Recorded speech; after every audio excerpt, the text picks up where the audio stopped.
Okay, so we're in the Oxford Mecca, Whitney Weights and Fitness. We've got a chest, shoulders, and a touch on tricep session today. Do you know what? I've got out of the habit of calling it push session. It's more of a bro split that I'm training now. So we're moving right into that.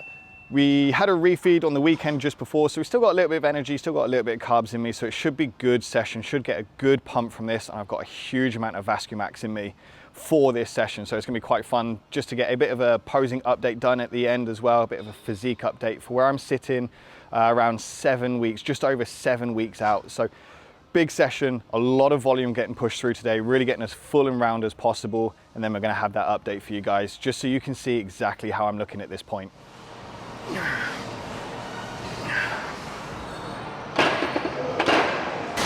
Okay, first session of today, finally bringing shoulders back. Tom, my coach, wants me to put shoulder volume back in, keep them really round and full on this back end of prep. I'm really well known for my shoulders being so round and not having to train them at all. So we'll just be touching up on them here and there to just keep that round capped look that really separates me out from some of the other guys. Because without training them, they are already this round. So with this little bit of volume coming back in, we're really gonna get on it. Fucking hell. That didn't actually feel as bad as I thought it would, but it gets bloody heavy at the end. So like I said, keeping volume high, 12 reps for me is definitely up there on the shoulders. So we've got 3 sets of that. We've now got front raises. So just touching on the front, it's gonna get hit with incline chest as well. So we're not doing too much. We've literally only got 2 sets of that, 10 reps, a little bit lighter with that control, just to kind of bring the blood to that area. Then we can get into the chest work, which is gonna be the main bulk of this, to kind of like pre-exhaust the shoulders because they're so dominant. Want to take a little bit of energy out of those so I can really hone in on that chest contraction. People might argue that you wanna do your weaker muscle first because you've got higher energy. But if you've got such a dominant muscle group like my shoulders, sometimes you need to fatigue them to allow the other muscles to actually do the work they need to do.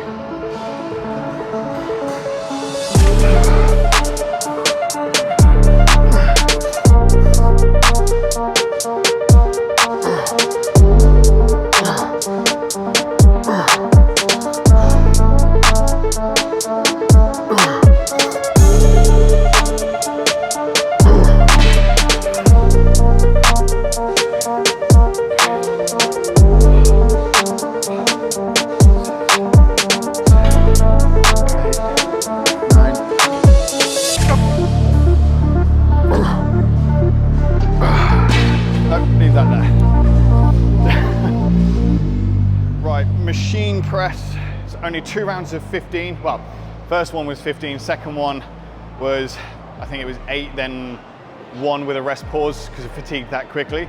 But it's just shove some blood into that area so we can now go and get the heavier presses done. The one that I actually need for this exercise, this next exercise, is in use, which is the incline press. So we're just gonna change it to a slightly higher incline press. There's a different machine for it. It's just making adaptations. It's still hitting the same kind of area, same kind of muscle, but it doesn't matter. So we'll move on to that. We'll just make a slight adjustment on the program because I'd rather just keep things moving than sit around waiting. It doesn't get us anywhere.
So dips is that transition into triceps from chest. So it's touching a little bit of the chest, finishing that off, starting to hit the triceps. Really just kind of moving away, changing the stimulus. But also on a vanity level, my shoulders look fucking good on this machine when I'm training this, and that is a really fun thing to look at, especially now they're capped with a little bit of blood flow in there. You gotta admit, like, we do this to look better and feel better about ourselves. And if you're looking in the mirror and going, shit, my shoulders are round, yeah, that's a good feeling. So that's part of why this is in there as well. There's no lying about that.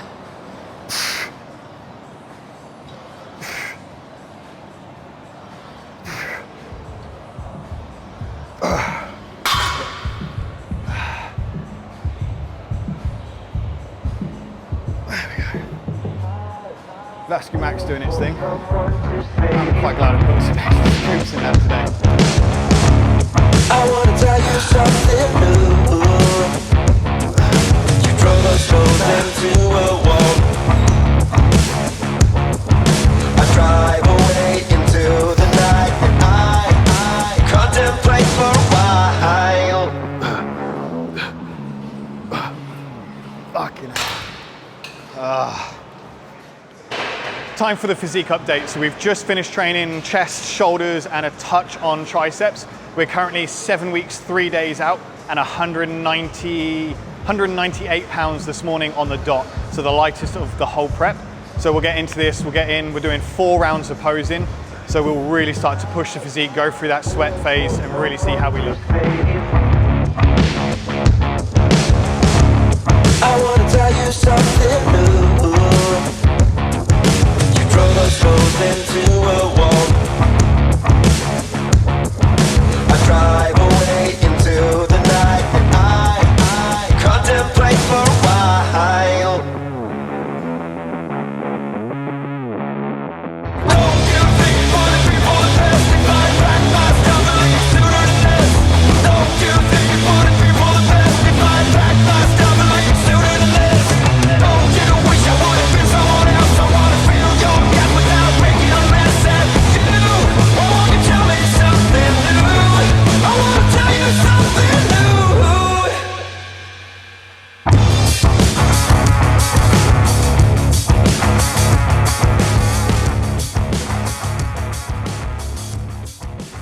Okay, so post-workout update, obviously we're back from the training session now. So as you can see, leaned out massively since the last video, which was about 6 weeks ago. We've gone roughly 15 pounds down in that 6-week period. Now, cardio was, until literally only last week, cardio was really high. So we're doing 45 minutes daily, which compared to 40 minutes weekly last prep was massively, massively high. Steps are around 16,000 now, with cardio being pulled this week because we are 90% there on the condition now. Food is now at 2,400 and it's been toggling between 2.5 and 2.3 for the last few weeks, which is really what stripped that fat off. And obviously the all-important gear that everyone wants to know about for some reason. So I'll go into what I'm using and the compounds and everything like that, but bear in mind, this is not medical advice at all. Do not do this, especially for younger kids doing first cycles. Like, I've been doing this for, what, 7 years now. I'm a champion bodybuilder, I've won titles. Like, I know what I'm doing and I'm guided by a coach that is one of the top in the country. Like, there's measures put in place to make sure that we stay safe. But for that, gear is running at test prop is running 450 a week. Primo is running at 300 a week and Masteron at 600. So we're still relatively reserved with things. There's no orals in terms of Anavar or Winstrol or anything like that. Clen is literally just gone up to 120. T3 and T4 are in as well as of now. So everything's kind of just coming to that accumulation point to really pull off the last few pounds. I think looking at my physique in this morning's check-in, there's probably only 5 or 6 pounds total left to get off before we're in comparable condition to being on stage last year. And we're equally as dry without any of the orals. And that just comes down to the amount of output that I've had, steps being so high, food being so low. We've really controlled every aspect of this and it is run perfectly. So it's kind of that that example of you don't actually need the drugs to be massively high to create this result. We've done this through just grit, determination, haven't had a cheat meal in what, 9-10 weeks, only had one refeed in the whole time that we've been dieting. It just shows that if you really dig in, you can strip fat very, very quickly. And that gets you in that condition. So that's where I'm sitting at the moment.